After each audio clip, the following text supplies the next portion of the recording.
고대 그리스에서 오르페우스가 중요한 게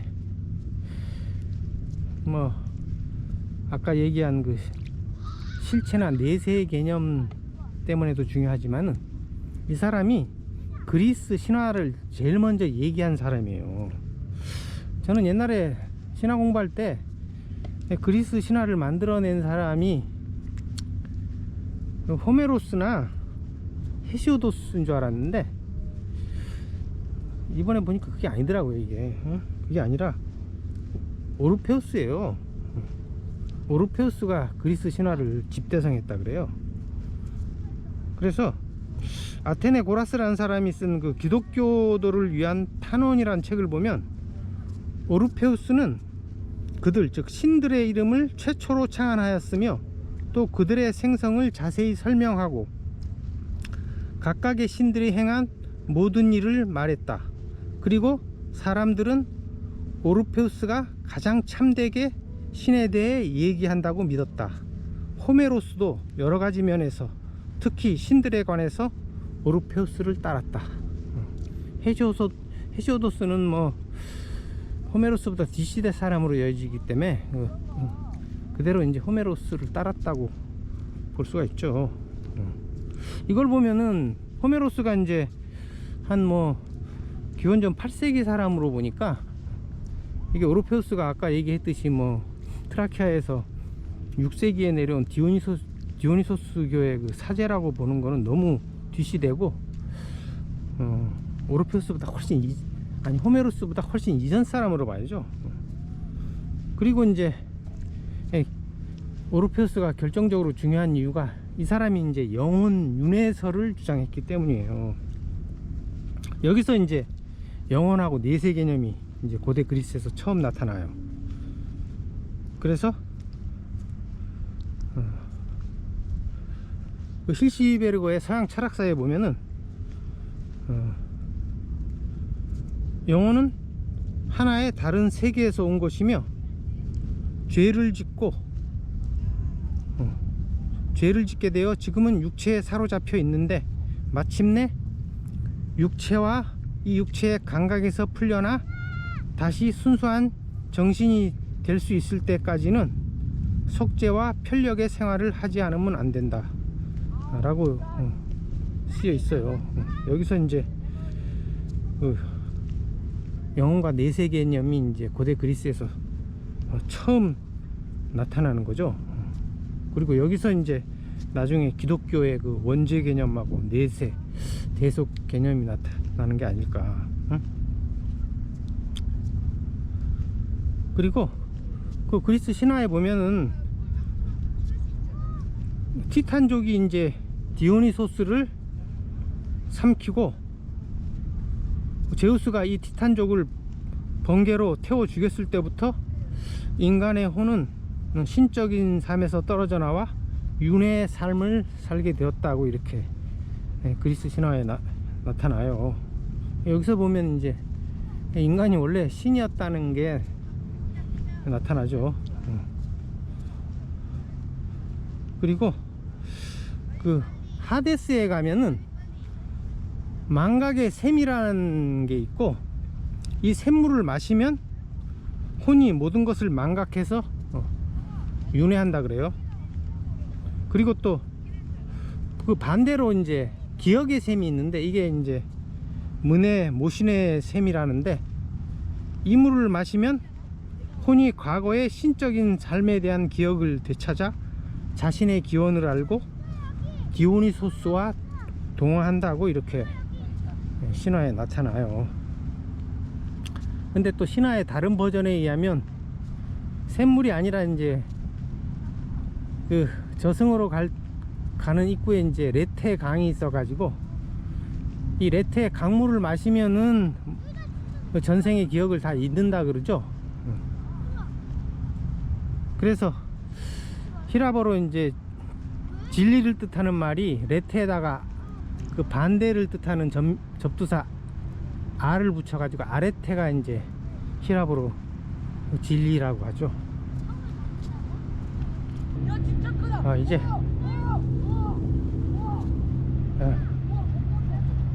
바닷물에 다가왔어요.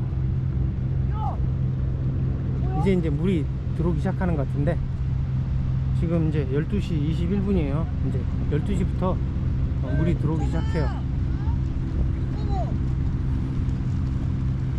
이 오르페우스가 이제 고대 그리스에서 영혼 윤회설을 주장하면서 이제 영혼과 내세 개념을 처음으로 도입을 하는데, 이 영혼 윤회설의 기원이 이게 이집트죠. 이집트. 오르페우스는 그거를 이제 그리스에 전달한 것이고, 아, 여기 물이 막 들어와요. 이제 바닷물이.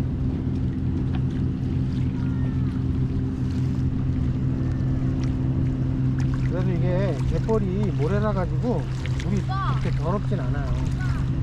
약간 뭐 흐리긴 한데 서해 물치고는 그래도 괜찮네요. 여기 무리를 걸으면서 방송하도록 하겠습니다.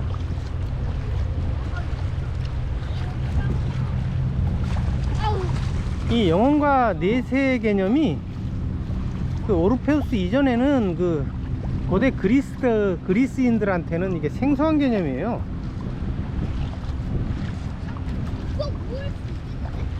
이 영혼이나 내세, 그리고 죽으면 신이 된다는 이러한 생각이 그 이집트에서 그 오시리스 신앙이라고 거기서 온 거예요.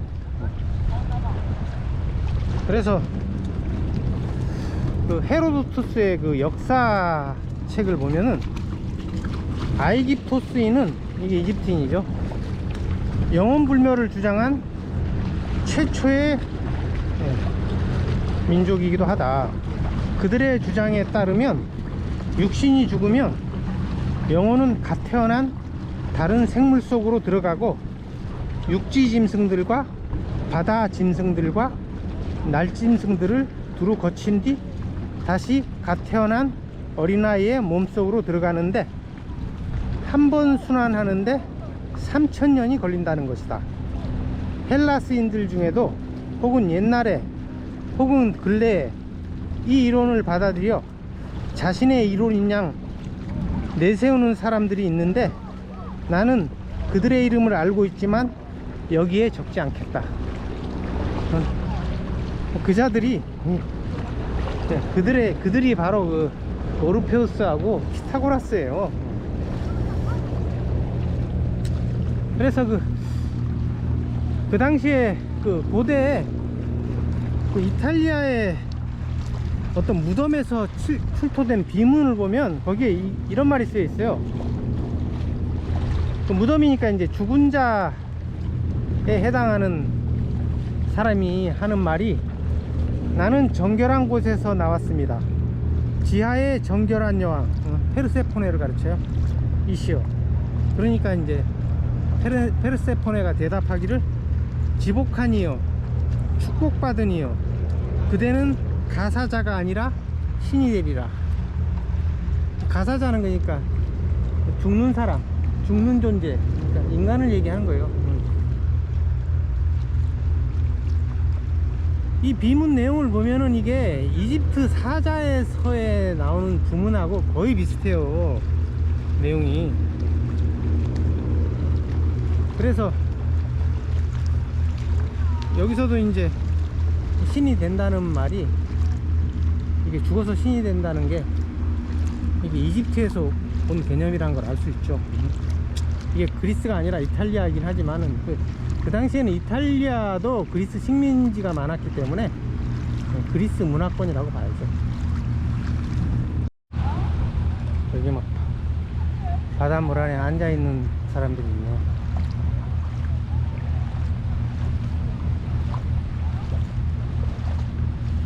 이 죽으면 신이 된다는 개념이 이게 이집트의 오시리스 신앙에서 온 거예요.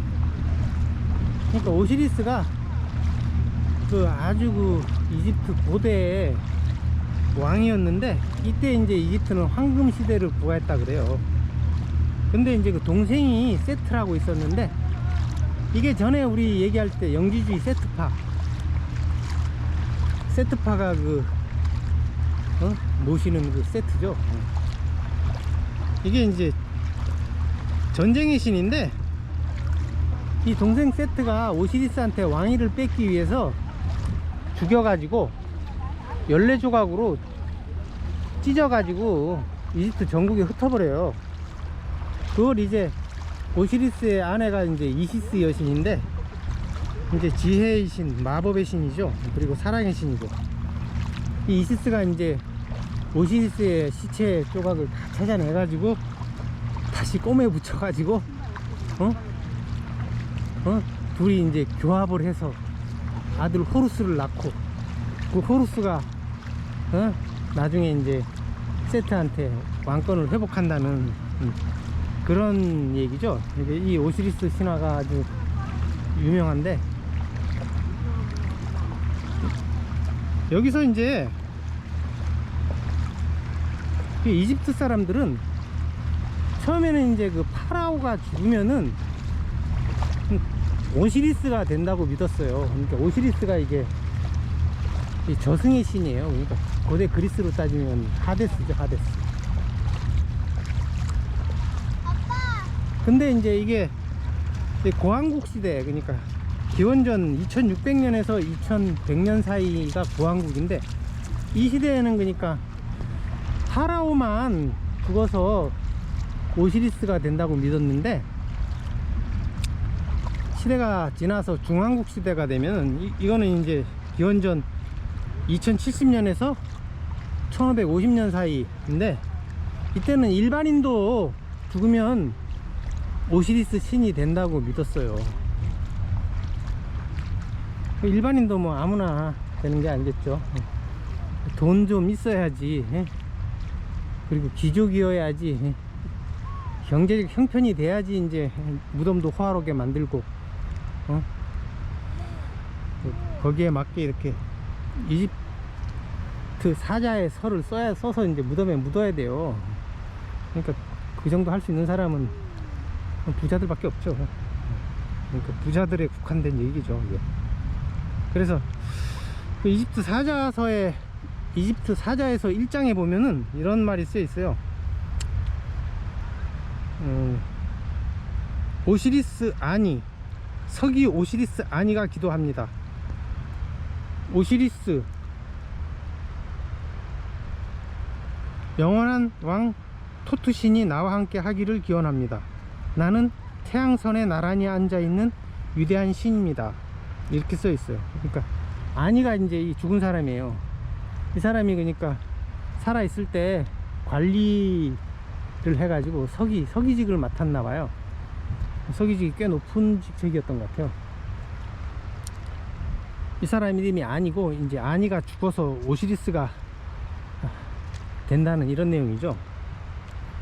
그래서 이 이집트 사자에서 내용이, 이 죽은 자가 내세에서 오시리스 신이 되려면 이 많은 관문들을 통과해야 되는데, 그때 필요한 주문들을 적어 놓은 거예요. 그걸 이제 그 관문이 엄청나게 많아요. 그 주문들하고 뭐 거기에 들어가는 기도들 뭐 이런 게 쭉 적혀 있는데,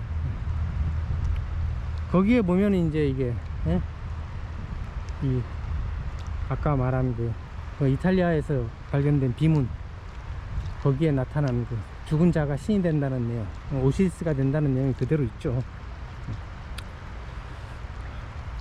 그래서 아까 그 오르페우스가 그 여자들한테 찢겨 죽었다는 게, 이게 그냥 단순히 비극이 아니고 오시리스가 됐다는 거를 상징하는 얘기로 봐야죠. 그리고 디오니소스도 이제 찢겨 죽었다는 얘기가 있죠. 이것도 이제 디오니소스가 원래 원본은 오시리스에서 따온 걸로 이름만 그리스에 맞게 디오니소스로 바꿨지, 오시리스 신에서 나온 거라는 거를 의미하는 거로 봐야죠. 이렇게 이제 이집트 오시리스 신앙을 보면은 여기서 이제 영혼이라든지 내세라든지 윤회 개념이 다 여기 들어가 있는 거죠. 이걸 이제 고대 그리스에서 이제 오르페우스가 고대 그리스로 옮겨간 것이죠. 그대로 복사해서 페이스트 한 거로 볼 수 있어요. 근데 이제 이게 이런 영혼이라든지 내세라든지 윤회라든지 이런 게 이집트에서 비롯돼 가지고 고대 그리스로 전래됐는데, 한 가지 틀린 점은, 특이하게 틀린 점이, 그 이집트에서 영혼은 5개나 돼요. 근데 고대 그리스에서는 영혼이 뭐 하나죠, 하나. 플라톤이 뭐 영혼 3분설, 영혼 3분설을 주장해 가지고 뭐 영혼도 이성하고 기계, 욕망 이 3가지로 뭐 나뉜다고 얘기하는데, 그건 하나를 이제 다 세 부분으로 나눈 거고, 근본적으로 영혼은 하나예요. 근데 이집트에서는 영혼이 5개나 돼요.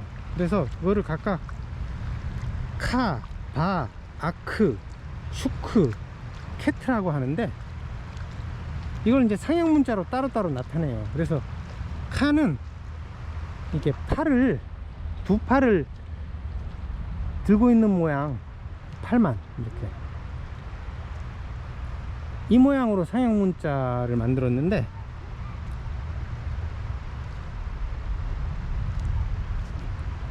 이 카라는 영혼은 육신이 필요하기 때문에 미라를 만들어야 된대요. 미라를 만드는 이유가 이게 카라는 영혼 때문에 만든다는 거죠. 그리고 무덤 안에 있어야 되는 거고, 그 다음에 바라는 영혼은 이 상형 문자가 죽은 자의 얼굴에다가, 몸은 새예요. 뭐 독수리 같은 새인데,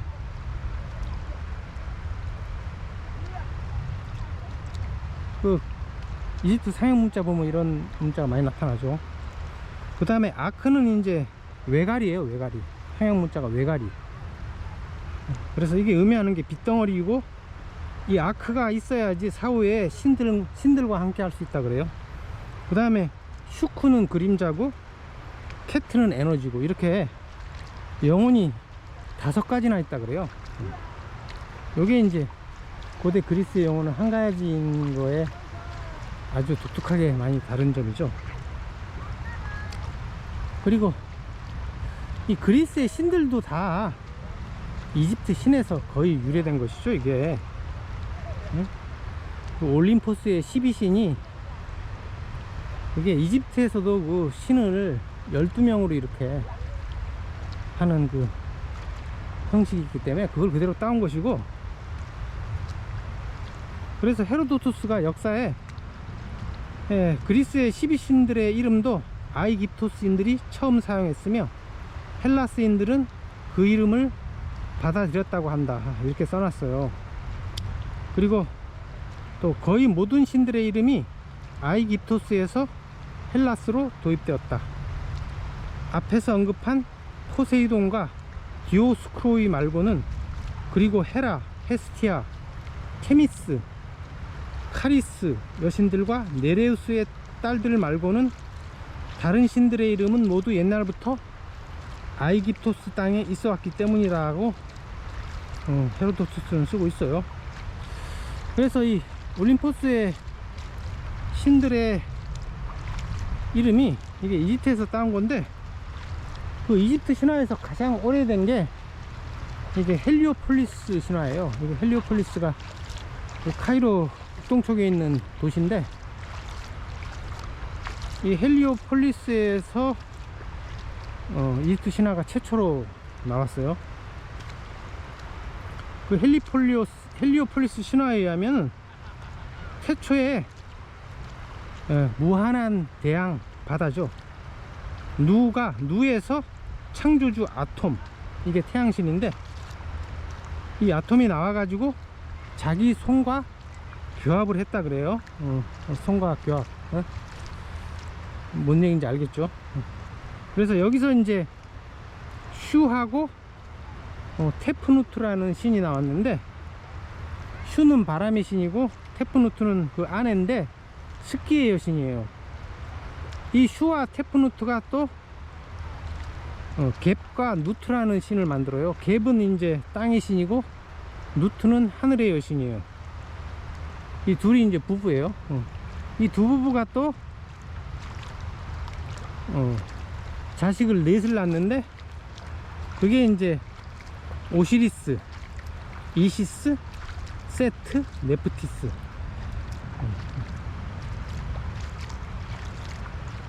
네프티스는 이제 밤과 장래의 여신이고 나머지는 다 앞에 얘기했죠. 그래서 이 신들을 보면은 이 대항 누가 낳은 8신을 보면 다 남녀 4쌍이고 이거를 이제 옥도하더라 그래요. 그래서 이집트의 12신은 원래는 최초의 형태는 이제 8쌍, 8신, 옥도하드 형태로 먼저 나타나고 나중에 12신으로 발전을 해요. 근데 이제 그리스 신화하고 차이 나는 게 이 갭이 땅의 신이고 누트가 하늘의 여신인데, 이게 그리스 신화에서는 이게 갭이 우라노스고 누트가 가이아에 해당하는데, 이게 우라노스가 하늘의 신이죠.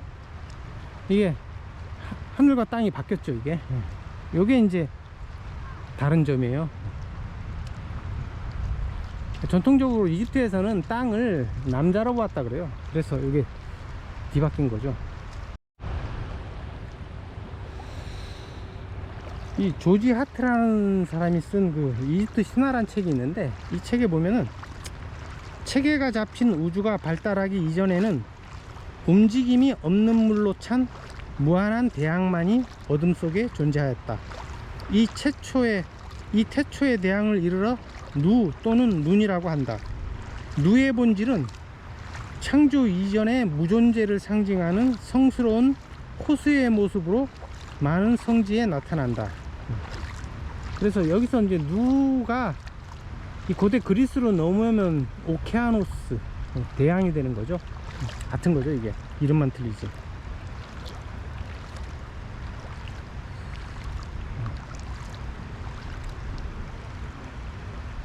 그리고 이제 같은 책에 보면 헬리오폴리스의 주신이며 광활한 창공의 주인인 아툼은 세상의 생물체들을 만들기 위해 태초에 누로부터 일어난 창조의 신이요 조물주이다.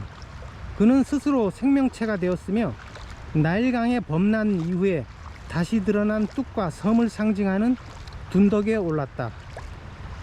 이 원초의 둔덕은 태양신을 위한 견고한 피라미드형의 계단인 벤벤의 형태를 갖추게 되었다.